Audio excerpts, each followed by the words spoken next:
speak? Would you pour down like rain, washing my eyes to see your majesty, to be still and know that you're in this place? Please let me stay and rest in your holiness. Word of God, speak. Welcome to Wednesday night's Bible study. My name is Philip Brand, and this is Grayson Snyder. He has not studied for this at all, so he's just given knee-jerk reactions to the teaching to help you, the viewer, at home, or the listener from the podcast in the car. Or the listener on the podcast at the beach. Sure, at the beach. Where else would you listen to a podcast? Uzbekistan. Is there a person in Uzbekistan downloading this? Maybe. Because that was really a random country that you just chose there. Yeah, I mean, I could have chose any of them, like Iran. Mm-hmm. Is there somebody downloading the podcast in Iran? I have no idea. Kenya?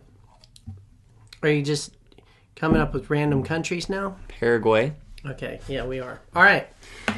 So, in case you're watching and you're wondering what I'm drinking, it is chocolate digestive tea from Bird and Blend. It is tea that is imported from England. Another country. Another country. Yeah, just thought I'd throw that out. Mm-hmm. But in a less random sort of way. That's, if that's your prerogative. Yeah. All right, so Exodus chapter 15. This is our 21st episode, or part of our study through the book of Exodus. And we're in chapter 15, and we're not going to get into 16. I was going to try to get into 16 and did study a little bit about it, but thought, we'll just do a couple verses today and then do 16 next week. So that's what it is. So to bring everybody up to speed, they have crossed the Red Sea. The Egyptian army has been totally defeated, and they have just sung a song. So last week, the title of the Bible study was The Song of the Red Sea, or The Song of the Sea, is what it was. And it made me feel like Little Mermaid from Disney. Yeah. That title did. But nonetheless, there you have it. They were in slavery. I do know. They cried out to God. Yeah. Moses, the deliverer, came. Mm-hmm. There were 10 plagues. Mm-hmm. They were able to leave Egypt. Mm-hmm. The army, of course, like I just said a few seconds earlier, is totally destroyed. Yep. They're singing a song of praise, and it just seems like that it's just going to be great from this point on. Kumbaya. All the troubles are behind them. Yep. And it's absolutely done. There would be no more troubles, nothing like that, at least not within the next couple of days. Mm-hmm. Or even the next week or so. I mean, we might be 2 or 3 months, maybe even a year from the next time we had a testing or a trouble. Some little problem. Yeah, wouldn't you think that? It seems like it. Yeah, because after all you've been through, yeah. Have you ever been there where after all you've been through, this will be a little light sort of thing, peaceful sort of deal? Yeah. Yeah. You're finally exiting the valley. Yeah, but that's not exactly what happens here in the text. It's just a few days after that they have trouble. In fact, 3 days. 3. 72 hours. It's a long time. Mm-hmm. Yeah, that was quick math, or do you just memorize that? I have some things at the tip of my tongue. Just tip right there.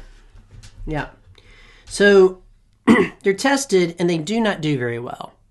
I'm kind of giving you that before we get to the text, but they do not do very well. Even after all the miracles that they have seen, their faith seems to still be weak. And it also seems like their trust in the Lord needs to develop, and they need to grow in that faith. They need to grow in that trust. Sometimes, though, people don't grow and they camp out in their emotions rather than camping out in faith.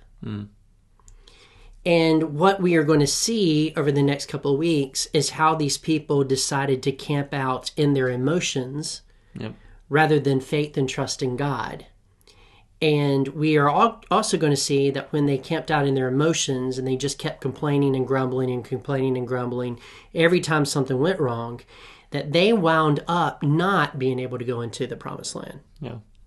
And if they had just camped out in their faith, their trust in God, they would have made it into the promised land. So that's how this is going to roll out. A point before we start with the first verse is this: when you camp out in faith, you face every set of circumstances without hesitation. When you camp out in faith, every set of circumstances. So just think of a circumstance you'll head that with faith. We will see that in a character called Caleb, and even Joshua. But Caleb is the one that comes to the forefront because he's not a leader, like a appointed leader like Moses and Joshua and Aaron. Right. Yeah. Okay. So verse 22. Then Moses made Israel set out from the sea. What do you take from that? Moses made. Did he whip them? I guess he had to be like, all right, it's time to get up and go. Yeah.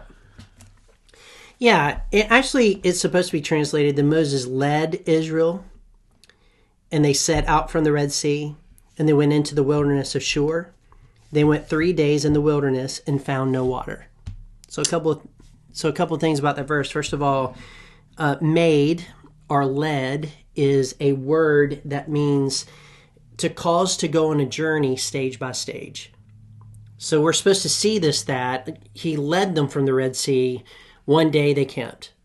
They packed up camp, went to another spot, camped. Went to another spot and camped. And this was what you did in that world. If you were going somewhere, you would walk for a day's journey and then camp somewhere. And if they had been going on the regular route to Canaan, what would happen was, in a day's journey, there would be a well on that pathway. There would be maybe a spring that you could get to and camp at. But there would be sources of water all along the way if they were going the regular way to Canaan. Right. But they were not. They were going a different way. And Moses led. Now, God told Moses to go this way, and that's important for us to remember. But Moses is leading nonetheless from the Red Sea, from the victory. And they went into the wilderness of Shur. Now, Shur actually means wall. And so there's been some debate on to what this actually means. But the one that most people land on, and I agree with as well, is that it's the wall of the mountain range of Sinai. So they're coming from the south to the north, and they're following this mountain range up to Sinai. Because what we do know is from earlier in Exodus, God told Moses that he would take the children of Israel to Sinai to worship. Right. So that's how they're going. So the area that they are traveling through, because it says no water, is not an area that could sustain growth. And it definitely couldn't sustain a civilization at all. Because of a lack of common resources that is needed for that. So no water, that's a problem. No water would be a problem. And you might want to ask that question, or maybe not. Why did they run out of water before they ran out of food? Well, water is harder to transport. Yeah. It's heavier, harder to do, and so they ran out of water first. They couldn't get any refills. So it wasn't Chick-fil-A. Well, okay? That's unfortunate for them. It's unfortunate. Yeah. So, if you're thirsty, spend 3 days, and you see an oasis ahead, what goes through your mind? Run to it. Run to it. Yeah, we're very excited. That's where water's going to be, right? Yeah. Well, in verse 23, it says, when they came to Marah, They could not drink the water of Marah because it was bitter. Therefore, it was named Marah. So they get there, you could see them just rushing and start gulping this water, and it was just bitter. And they were so excited. Have you ever been so excited and then you're let down? Yeah.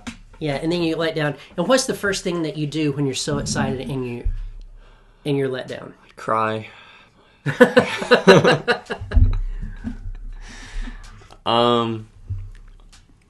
first thing that I do when I'm excited and then I'm let down, well, I think I experience some disappointment. And you know these people were disappointed. Yeah. Absolutely disappointed. So that's the emotion.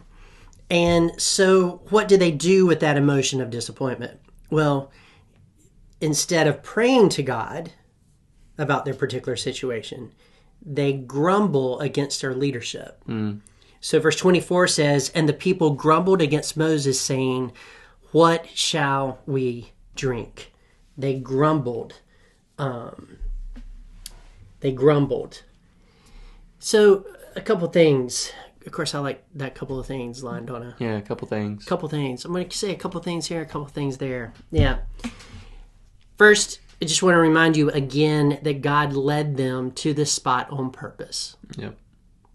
He led them through a place that didn't have water, didn't have what they needed, and he led them to a place that he knew they would get excited, but then find out the waters are bitter, and it would be very disappointing. Mm-hmm. Now, here's a question. Okay. Why do you think God led Israel into a place where there was no water? Why do you think he did that? I think it was to a test of sorts. It was a test. To be like, are you going to depend on me? Mm-hmm. Depend on faith in me? Or are you going to just go back to the way you were? Yeah. Are you going to turn to me in this difficult time? Mm-hmm. What are you going to do when times are difficult? No. Are you going to really turn to me? Have you learned that I have the power to take care of you from the lesson of the Red Sea? Mm. Or is 3 days enough for you to forget that? Yep. Well, 3 days is enough for them to forget it.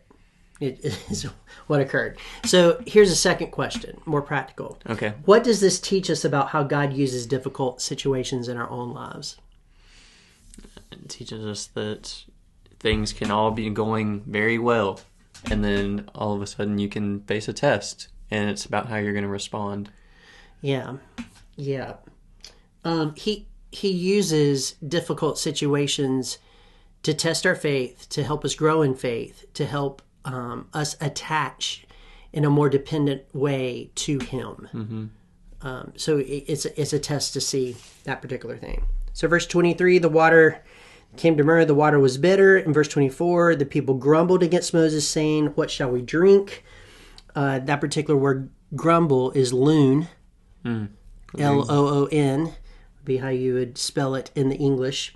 It describes a repeated behavior that the Israelites had over and over and over and over again.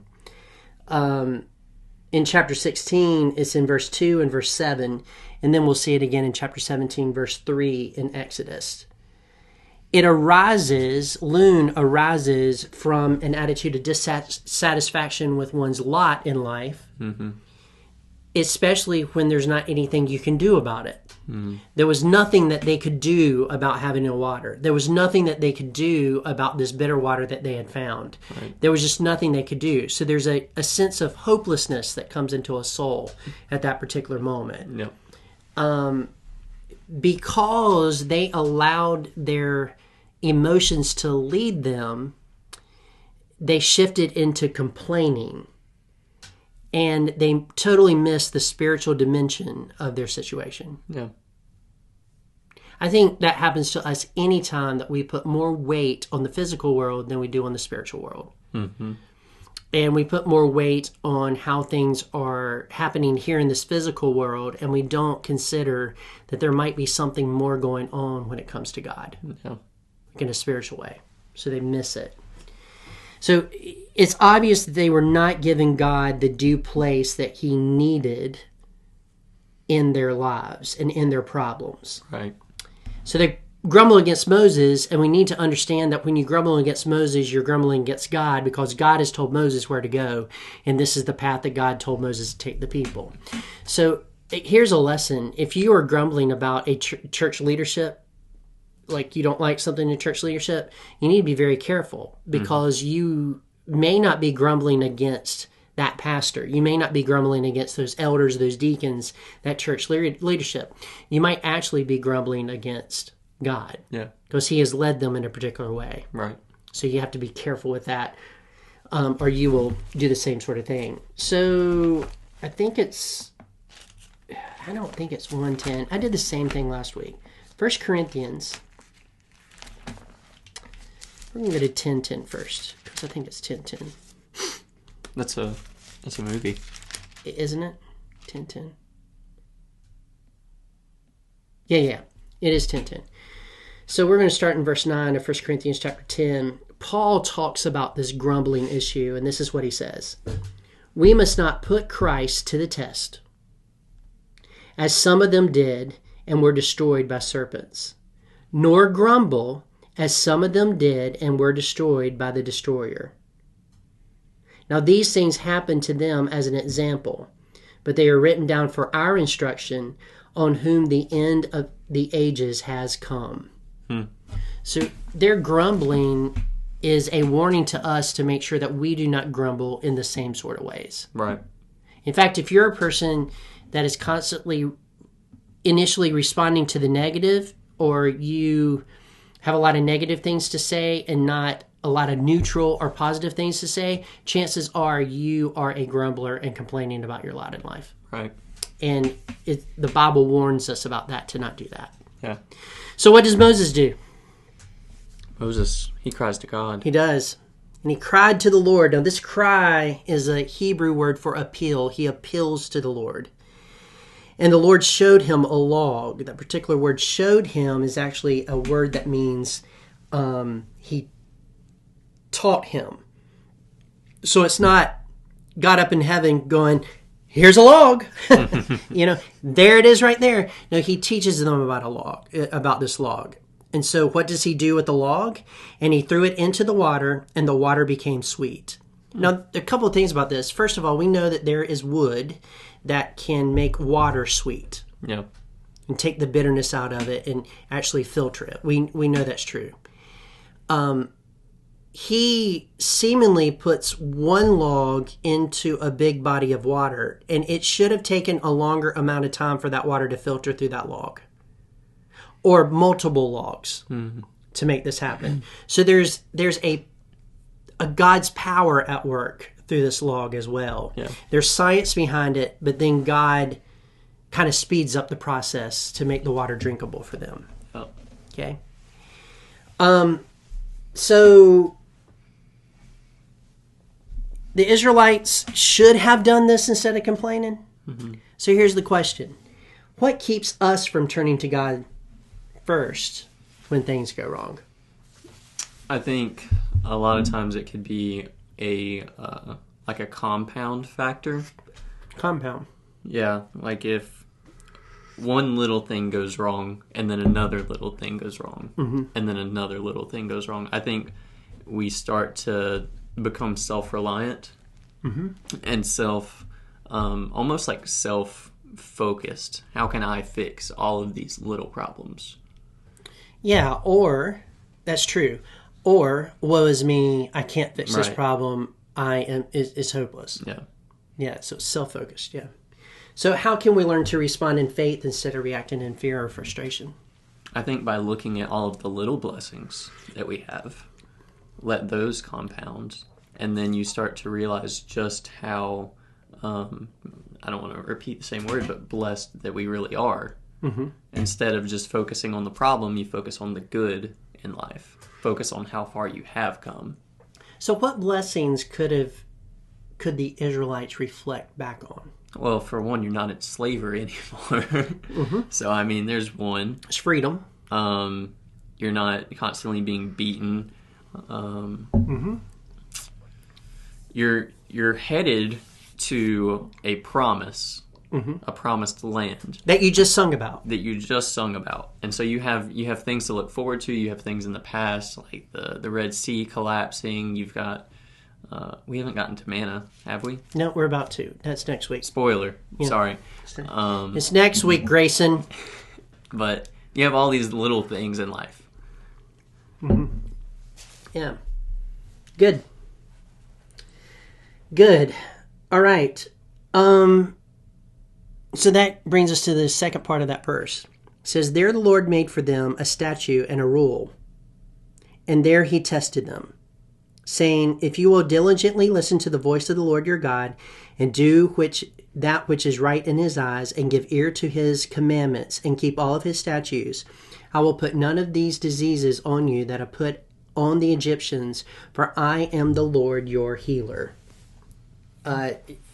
There's a couple of things about that. First of all, this is, I think, and I could be wrong, this is the first statute or law that we see. Okay. In Exodus. Yeah. Like when the people returned.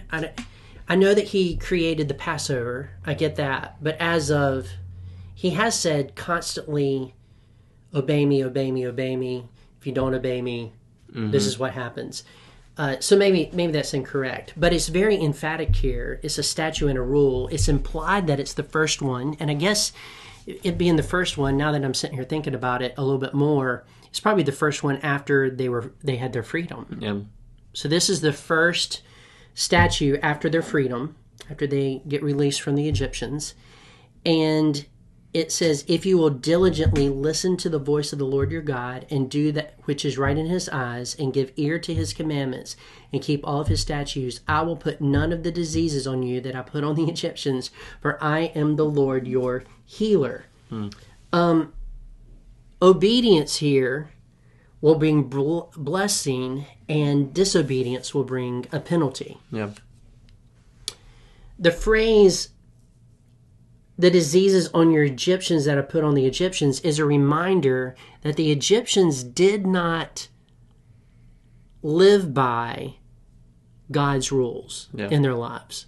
Yeah. And so they paid for that with judgment. Yeah. Is what happened. So, if we unpack that, if you will diligently listen to the voice of the Lord your God, that means you listen. There are a couple of times during the week that I listen to my Bible reading through my earphones. Mm-hmm. Sometimes it's because in the morning my eyes just can't get adjusted yet. I'm just trying to wake up, so I listen. There are some times that I have to repeat. Yeah. What has been read to me, because I don't know, my mind goes somewhere else. Yeah. I'm not diligently listening.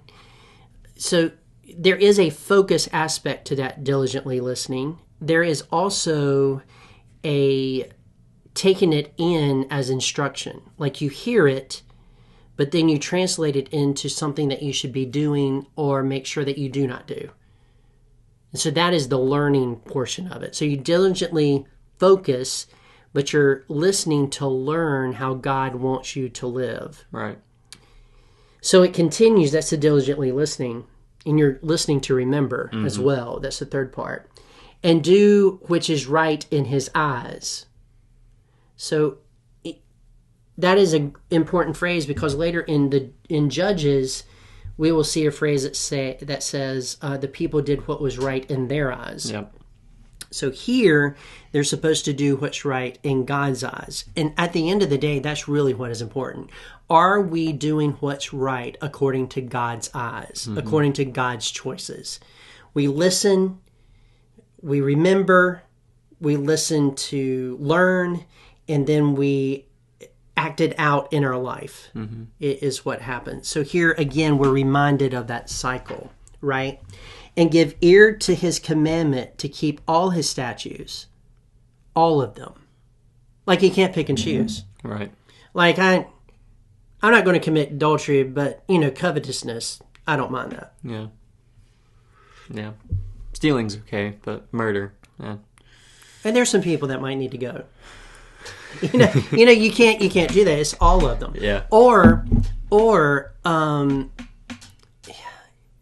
Yeah, it was my neighbor's sheep that got its legs broken while it was with me, but I'll just go put it back real quick and not tell him. Right. Well, there's laws that say you have to tell him. Right. And there has to be payment Yep. for that because it happened while it was in your care. So you can't pick and choose. I know we went for the big ones. Yeah. Right.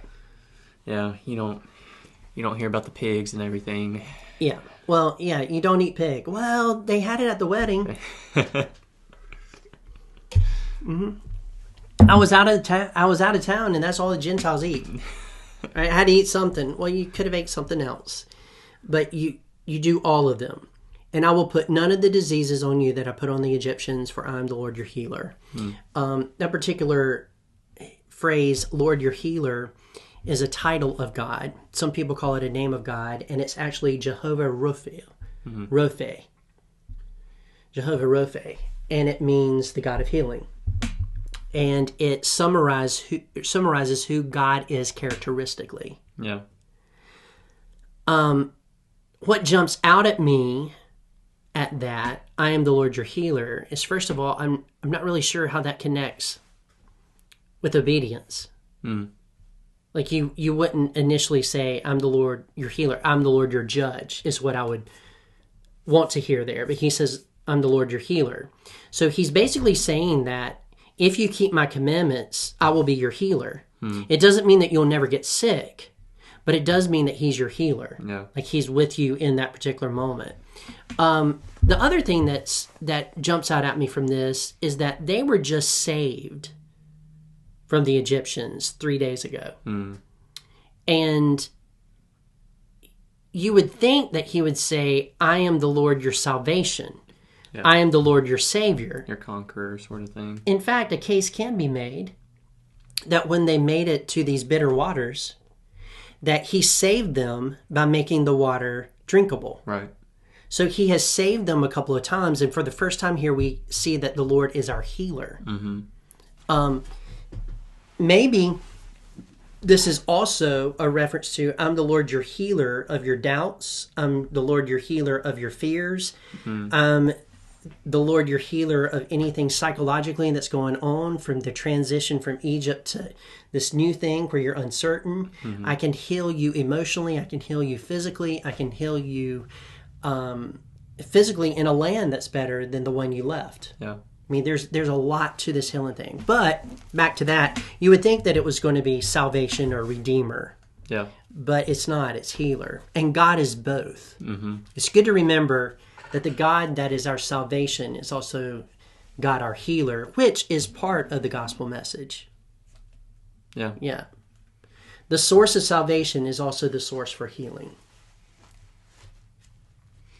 I think we take into mind that 1 Corinthians verse that, this is jumping ahead a little bit, not in Exodus, so not really a spoiler warning. Right. But in Numbers, they're disobedient, they grumble, and so the serpents come up.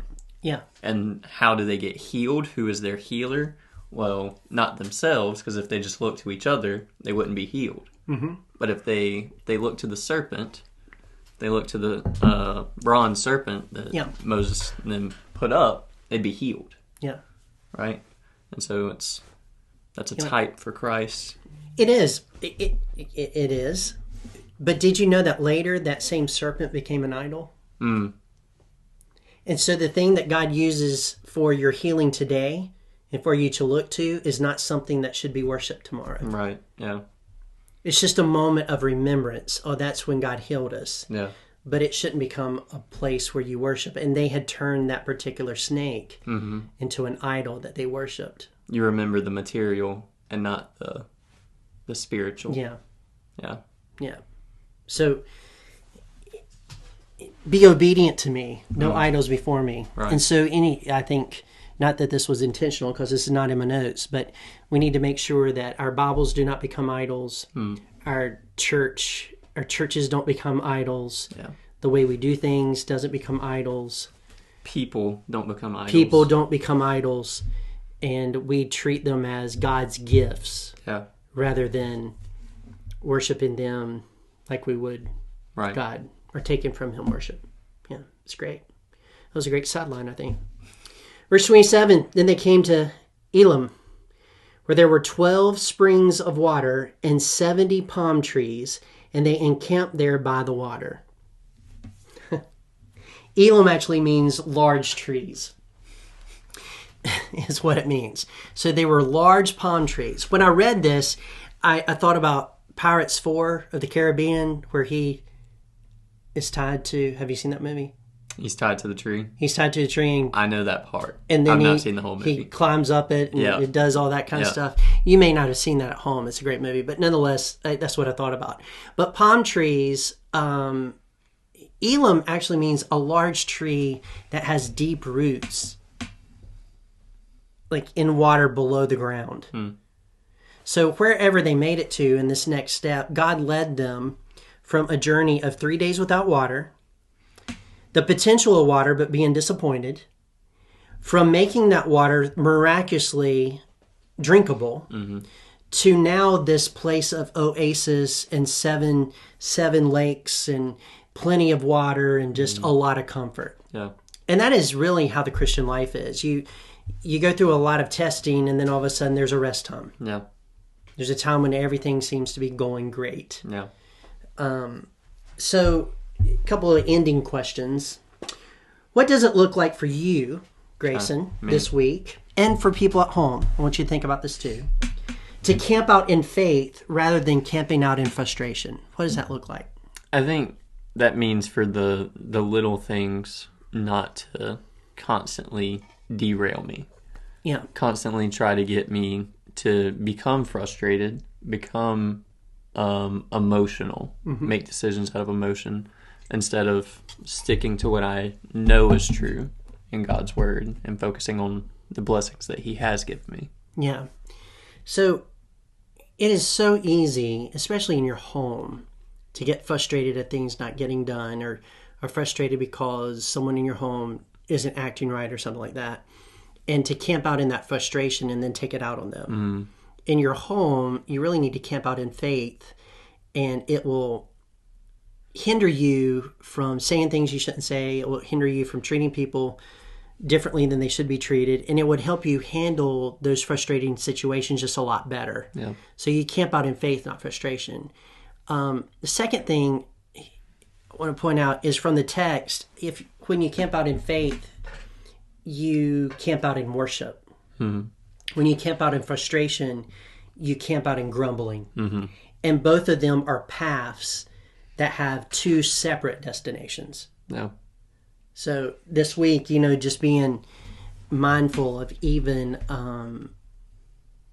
cars that irritate you. No. Like today on the way to work, I went to get my spicy chicken biscuit at Chick-fil-A, and I was at that stoplight, and there was a van that pulled up beside me in this lane right here. Well, they took off. Yeah. Like I started, and I press the gas pedal when I go. So we're going about the same speed, and I thought they were going to turn into sheets, but no, they even gunned it even more. And there was plenty of space behind me, but they gunned it even more to get in front of me. And so what is your initial thought? You react in frustration. No. What's your initial thought about them? They have someplace to be. Yeah. And they're in a hurry. Yeah. Because if I did that, I'd be on down the road. Yeah. Nope. They went 10 miles below the speed limit. Guess who was frustrated? That would be Philip. Yep. So I either sat there and I had a choice of camping out in that frustration at them, or I could set the cruise control and just kick back and relax. Because in my wife's car, you can set the cruise control to the speed, like the speed limit, and then it'll adjust it. So it takes all the pressure off of you. Yeah. Yeah. And I think it's choices like that that keeps us from going down the road of grumbling and complaining, and keeps us rooted in faith, making wiser decisions with the frustration, right? But wiser decisions, which leads you on a better path to worship the Lord. I think it also helps us to reflect a little godliness in our lives. Yeah. Because if I just react in frustration, I'm not reflecting godliness. Yeah. I'm reflecting a portion of Satan's character that would lead people down a different path. Right. And so in like that situation, I can not necessarily reflect to other people, but I can take in everything that God has made around me. Right. Yeah. And I can enjoy it a little bit more. Yeah. So there's always you got to look for the things. What is God trying to do in this? Yeah. This person might have cut me off, but how can God be trying to show me something right now? Yeah. Yeah. Right. Murrah means bitterness. Yeah. And then we answered my last question, which was, how can you practically trust God with the next bitter water you face? How can you practically trust God? I think we answered that. Yeah. So that's it. That's Bible study. That's Bible study. Wow. Next week, we will try to get through all of 16 because that's a one big unit. Wow, and look what that is. Mm-hmm. Yeah, look. Will you look at it? Will you just look at it? I looked at it. You looked at it? Good thing the spoiler alert was only 1 week too soon. 1 week too soon. But the way things are going this year, you might be back next week. I might be. Yeah. I might be. Who knows? Because Seth's done it back to back. You've been doing it back to back. I don't think we've had one time where it was Seth Grayson happening. Well, Seth did it last week. I know, but he did it the week before, didn't he? Yeah, but this is Seth Grayson. We'll see if it goes Seth Grayson Seth. That's what we'll see. Yeah. We'll see. Who knows? It's just keeping the viewers on their toes. Yeah. Yeah. I'm sure they have their favorites. Probably Seth. No, not according to somebody I know. But anyway, that said, hope you have a great week. Grace and peace. That you're in this place. Please let me stay and rest in your holiness. I'm finding myself at a loss for words. And the funny thing is, it's so